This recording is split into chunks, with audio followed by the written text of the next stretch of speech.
സെയ്ഫ് അലി ഖാന് കുത്തേറ്റ സംഭവത്തിൽ വീണ്ടും ട്വിസ്റ്റുകൾ. Finger print മാച്ചല്ല.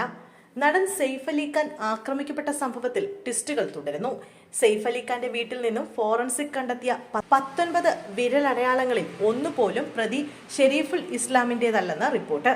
ശാസ്ത്രീയ പരിശോധനകളിൽ ഈ വിരലടയാളങ്ങൾ ഒന്നുപോലും ഷെരീഫുൽ ഇസ്ലാമിന്റേതുമായി യോജിക്കുന്നില്ല. ഇതോടെ സംഭവത്തിൽ ദുരൂഹത കൂടുകയാണ്. ഈ ആശയക്കുഴപ്പം അന്വേഷണ സംഘത്തെ പ്രതിസന്ധിയിലാക്കിയിരിക്കുകയാണ്. സംസ്ഥാന ക്രിമിനൽ ഇൻവെസ്റ്റിഗേഷൻ ഡിപ്പാർട്ട്മെന്റിന്റെ കീഴിലുള്ള ഫിംഗർ പ്രിന്റിന്റെ ബ്യൂറോയിലാണ് പരിശോധനകൾ നടത്തിയത്. കമ്പ്യൂട്ടർ സഹായത്തോടെയുള്ള പരിശോധനയിലാണ് ഇവ ഷെരീഫുൽ ഇസ്ലാമിന്റേതല്ലെന്ന് കണ്ടെത്തിയത്. ഇക്കാര്യം അന്വേഷണ സംഘത്തെ അറിയിച്ചതായും അവർ തുടർ പരിശോധനകൾക്കായി കൂടുതൽ വിരലടയാളങ്ങൾ അയച്ചു തന്നതായും CID വൃത്തങ്ങൾ മാധ്യമങ്ങളോട് പറഞ്ഞു.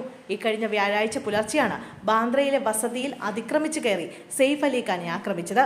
ആക്രമണത്തിൽ നടന് 6 തവണ കുത്തേൽക്കുകയും കത്തി മുറിഞ്ഞ് ശരീരത്തിൽ തറയ്ക്കുകയും ചെയ്തു. സംഭവ ദിവസത്തിലെ CCTV ദൃശ്യങ്ങൾ അനുസരിച്ച് ആദ്യം പ്രതിയെന്ന് കരുതി ഒരാളെ അറസ്റ്റ് ചെയ്തിരുന്നു. എന്നാൽ പിന്നീട് അയാളെ പോലീസ് വിട്ടയച്ചു. പിന്നീടാണ് ഷെരീഫുൽ ഇസ്ലാമിനെ പ്രതിയാക്കിയത്. സംഭവത്തിൽ ഒന്നിലധികം ആളുകൾ ഉൾപ്പെട്ടിട്ടുള്ളതായി സംശയിക്കുന്നതായി പോലീസ് കോടതിയിൽ വ്യക്തമാക്കിയിരുന്നു. ഷെരീഫുൽ ഇസ്ലാമിന്റെ റിമാൻഡ് ആവശ്യപ്പെട്ടുള്ള അപേക്ഷയിലാണ് പോലീസ് ഇക്കാര്യം പറഞ്ഞത്. ഇതിനിടെയാണ് വിരലടയാള പരിശോധനയിൽ പുതിയ ട്വിസ്റ്റ് ഉണ്ടാകുന്നത്. അതേസമയം അപകടവുമായി ബന്ധപ്പെട്ട് കുടുംബം പറയുന്ന നിരവധി കാര്യങ്ങളിൽ പൊരുത്തക്കേടുണ്ട് എന്നാണ് റിപ്പോർട്ട്. കുത്തേറ്റ സമയവും ആശുപത്രിയിൽ എത്തിച്ച സമയവും തമ്മിൽ അന്തരമേറെയാണ്. ഇതോടൊപ്പം സൂപ്പർ താരത്തെ ഓട്ടോയിലാണ് ആശുപത്രിയിലേക്ക് എത്തിച്ചതെന്നാണ് പറയപ്പെടുന്നത്. ഈ കാര്യങ്ങൾ വിശ്വാസയോഗ്യമല്ലെന്നാണ് പറയുന്നത്.